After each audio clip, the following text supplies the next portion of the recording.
Voltamos para o nosso debate sobre novas terapias, conversando aqui com a Aline Marie Fernandes, que é lá da equipe dos criadores da primeira linhagem de célula-tronco, a professora Rosália Mendes Otero, professora aí da área de biofísica, Bernardo Tura, do Instituto Nacional de Cardiologia, e o Marcelo Morales, que é presidente da Sociedade Brasileira de Biofísica, todos envolvidos com essas novas terapias celulares, gênicas, e daqui a pouco o Morales vai nos explicar mais coisa ainda. Mas eu quero começar voltando com a Aline para distinguir o avanço e o que é que representa essa linhagem brasileira. Até então, vocês estavam tendo que usar kits estrangeiros, era isso? Como é que foi esse desenvolvimento? Isso. Até agora o início, quando foi apresentada a primeira linhagem brasileira, nós utilizávamos linhagens americanas, né? Para a gente, essa derivação feita lá pela professora Lígia e a aluna Ana Fraga, em colaboração com o nosso grupo, é um avanço muito grande, né? Isso dá uma autonomia para os pesquisadores brasileiros, a tecnologia que agora a gente tem nas mãos é uma coisa assim que vai ser muito importante para o desenvolvimento da pesquisa. Para a gente entender, quer dizer, como leigo lá que está vendo a gente agora, o que é que representa, na verdade? Quer dizer, você diz, você pega uma célula, você desenvolve. O que é nacional nisso? É a técnica, a cepa, a origem? Isso. As células elas foram derivadas de embriões brasileiros. Né? Dentro da lei, aqueles embriões, como eu falei, que seriam descartados, foram embriões daqui. Então, a professora Lígia, com o nosso grupo e pesquisadores que auxiliaram muito a gente na técnica, a gente conseguiu pegar esse embrião, colocá-los em cultura e agora eles estão crescendo como células pluripotentes. Né? O desafio agora, pensando na terapia, é a gente conseguir expandir essas células em larga escala. Então, por exemplo, com as linhagens americanas, né, as linhagens estrangeiras, nosso laboratório já conseguiu, por exemplo, amplificar a quantidade dessas células utilizando sistemas de bioreatores, por exemplo. Então, a próxima tentativa é pegar essa célula brasileira, colocar nos bioreatores para que a gente alcance uma grande quantidade de célula. E parece que uma técnica especial da equipe de vocês que conseguiu dar uma velocidade superior, né? Eu li qualquer coisa de 65 vezes mais. É fato? Como é que é isso? Porque, assim, tradicionalmente, essas células são cultivadas em plaquinhas pequenas, com área limitada. Então, a gente conseguiu transferir essas células para sistemas de bioreatores, que, como os bioreatores são muito utilizados na produção de fármacos, na indústria, já com outros tipos celulares, a gente conseguiu adaptar o cultivo das células tronco embrionárias humanas em cultivo em bioreator e a gente chegou a alcançar quase que 70 vezes mais a quantidade de células que a gente tem numa plaquinha. E com isso a gente tem uma técnica nacional que não paga para o estrangeiro, royalties também? Vai ser isso? Não, E isso facilita para a terapia, porque na realidade na terapia a gente necessita de grande quantidade de célula. Né? Pensando que um paciente a gente precisa de cerca de 10 a 6 células, 1 milhão de células por peso, então para vários pacientes a quantidade é muito grande. Conseguindo expandir isso em larga escala é o futuro na utilização. Bem, Posso dar pois não, claro, professora, vamos lá. Um dos aspectos muito importantes é que vários países, como por exemplo nos Estados Unidos, as linhagens de células embrionárias, elas podem ser patenteadas. E elas são patenteadas lá.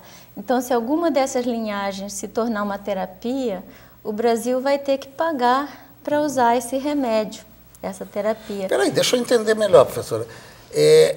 O desdobramento é uma técnica, né, que poderia se diferenciar de uma equipe para outra. Isso. Mas a linhagem daquela célula também vira patente? Nos Estados Unidos você pode patentear. E o que acontece é que essas linhagens são patenteadas. Então, o Brasil teria que comprar o remédio para tratar os pacientes. E no Brasil, as linhagens não podem ser patenteadas. Nenhum material humano pode ser patenteado, pode ser sujeito à venda, a comércio.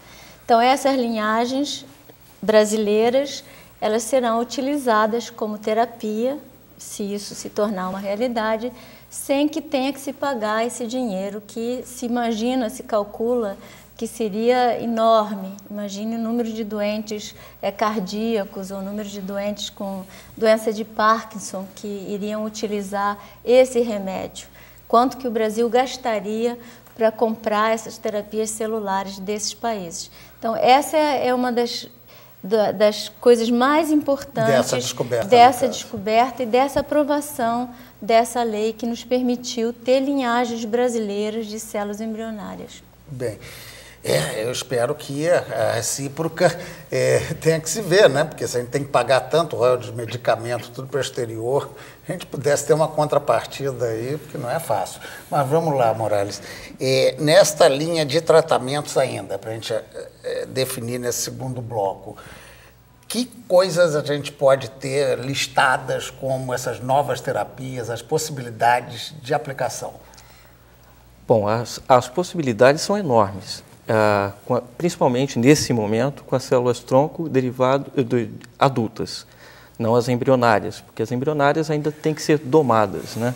Vamos dizer nesse... Isso que a professora explicava da possibilidade de um desvio de rota, né? Então elas têm que ser domadas e isso demanda tempo e muito conhecimento dessas células, mas sem conhecimento você não chega lá. Então o fato de nós estarmos estudando essas células no Brasil, ter uma lei que aprovou isso, é um fato importante, porque nós poderíamos estudar essas células e um dia chegar à terapia com células-tronco embrionárias.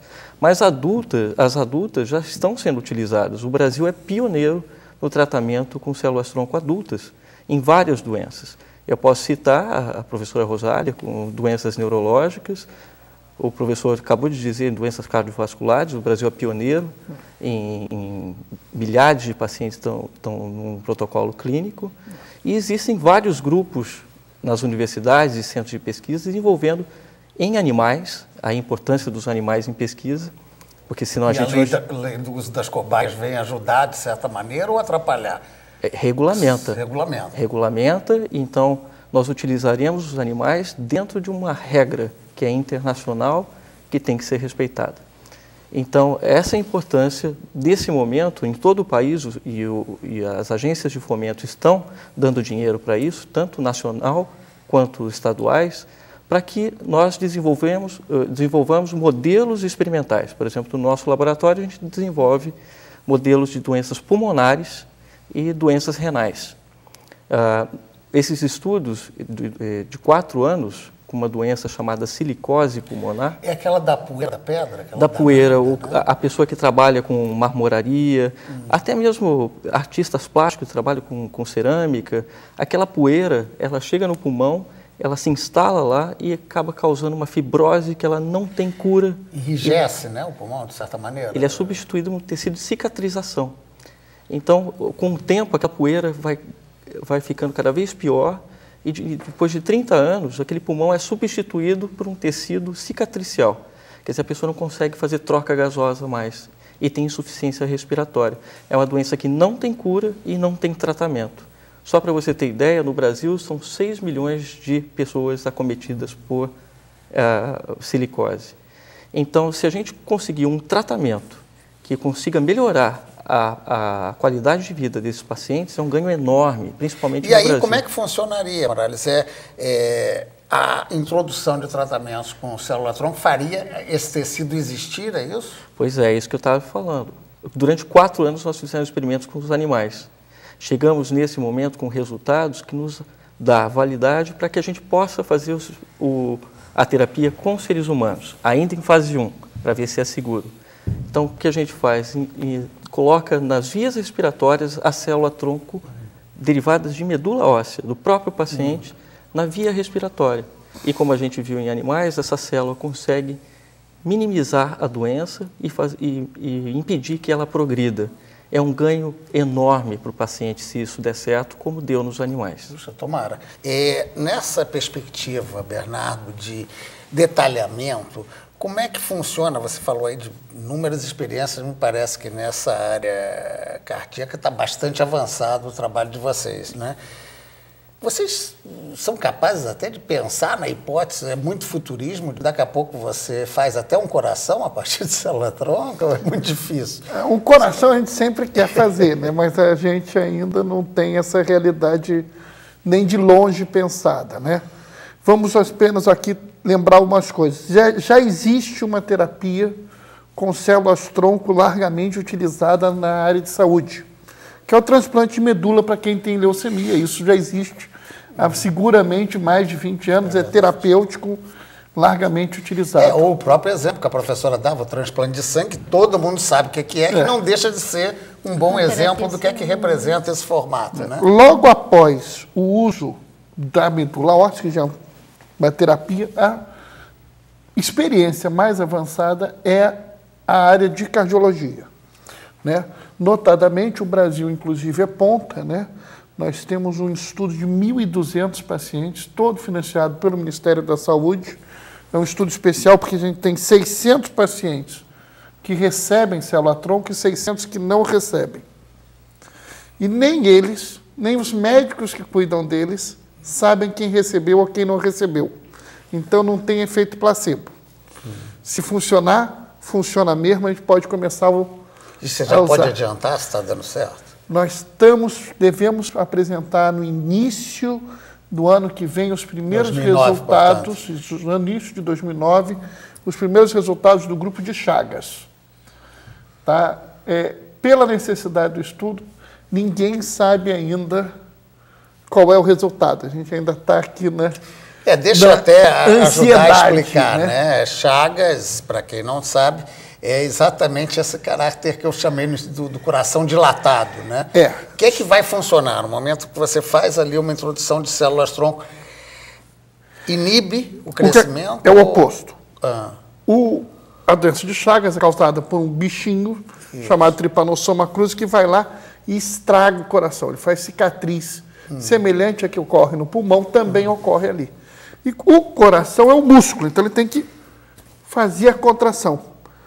O coração com cicatriz, ele não faz a contração direita. A gente está tentando o quê? Que a célula-tronco, ao entrar ali, consiga refazer aquele músculo.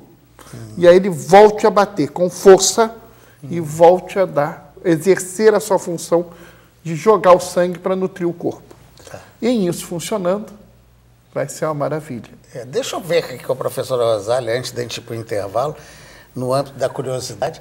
Em AVC, né, no popular em AVC, o que é que recupera-se com essa técnica? Essas células-tronco adultas de medula óssea, que estão sendo utilizadas tanto no estudo clínico do coração como no estudo clínico do AVC, o racional por trás disso é o seguinte: nos modelos animais de doenças humanas, de infarto ou de AVC, o que se mostrou, o que nós mostramos, é que a célula de medula óssea, ela chega naquele tecido doente e ela começa a produzir uma série de fatores que a gente chama de fatores tróficos. Por quê?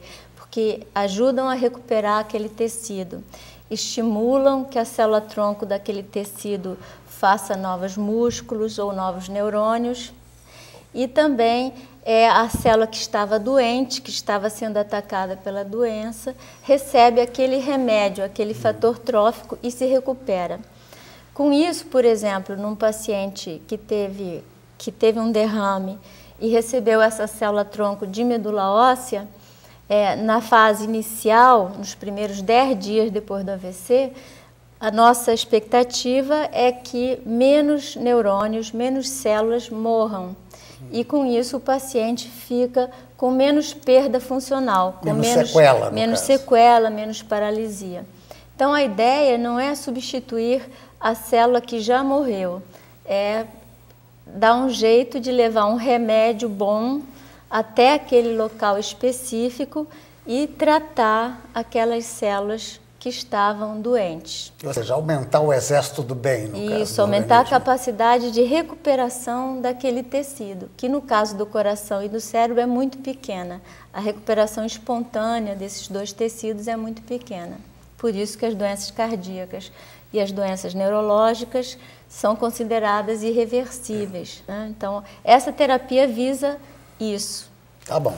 Bem, vamos agora para um breve intervalo e voltamos aqui com a nossa discussão sobre essas novas terapias a partir do uso de células.